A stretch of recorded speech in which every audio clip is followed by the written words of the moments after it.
Her mother worked in a mill, her father was a fireman, and young Barbara Brothwood from Oldham, Lancashire, grew up with gritty survival instilled at the forefront of any professional ambition. "If you are a typist or a hairdresser, it's in your hands," she was warned by her parents. "They can't cut your hands off." But that little girl, born in the Pennines industrial town in 1933, had been given a snatched glimpse of bright lights each summer on holidays to Blackpool, and in the Tower Ballroom, where her parents loved to dance, she was introduced to the notion of entertainment.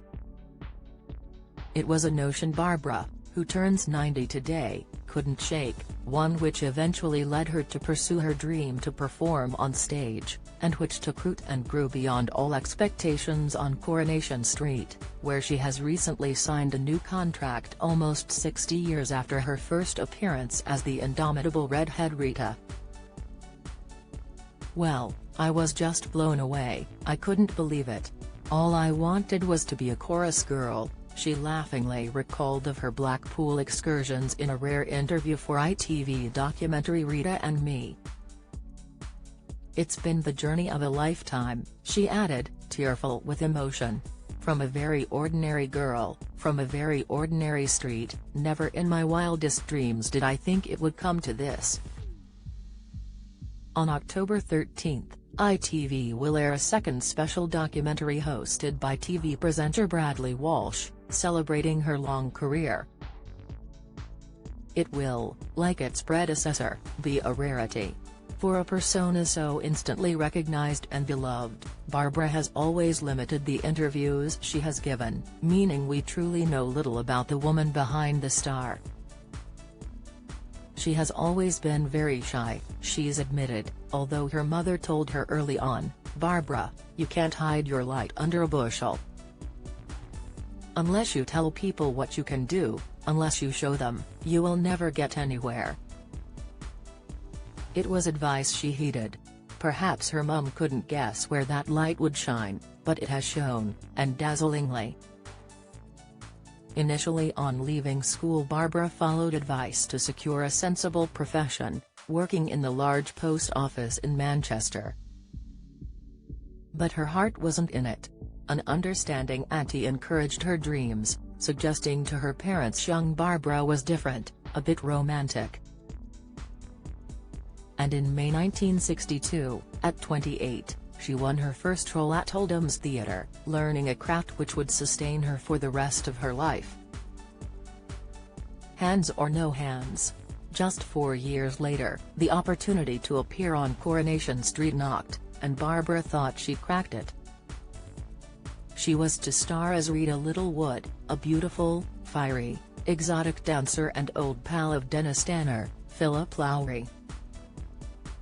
"I thought, I'm going to be in this forever, that's just the part I have been looking for," she admitted.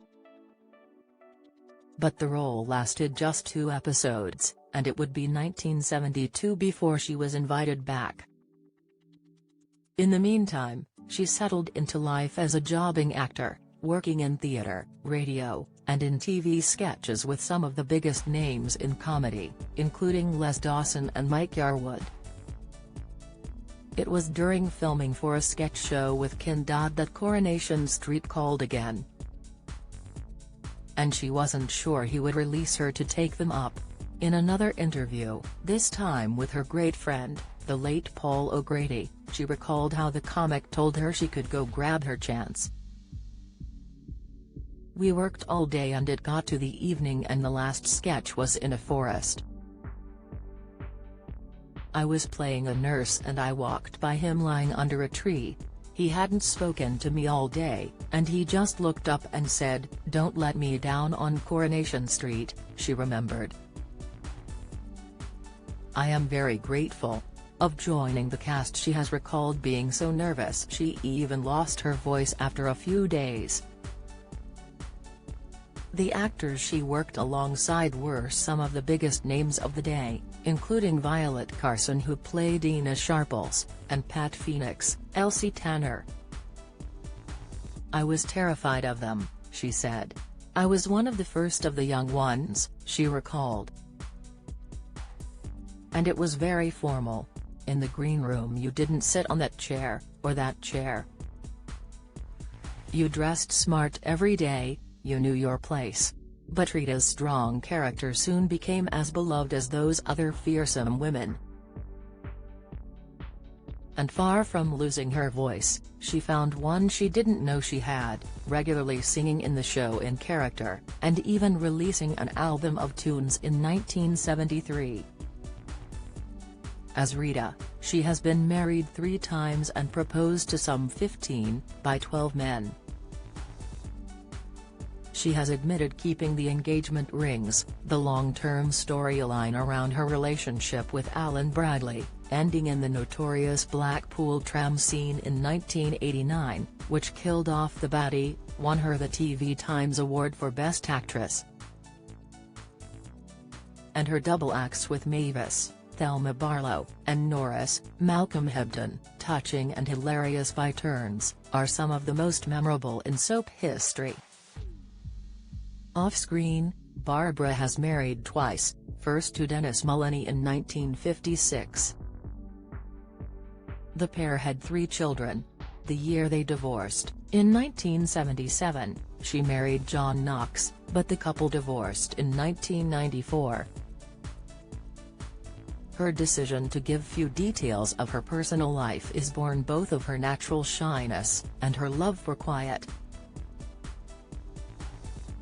Touchingly, she confided in O'Grady she used Rita's character to help her over her nerves. "In real life I'm very quiet," she said. "I love to be home, I do tapestry, I do my garden, I love my dog. I live a very different life." She grinned, "If I'm ever stuck I just say something like Rita would say.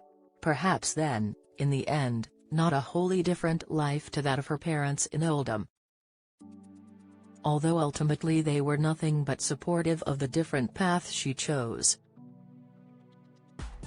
She has described her mother as marvelous, going without so I could have. Before she died, she bought her daughter a fur hat. "I said, where am I going to go with a hat like that, Mother?"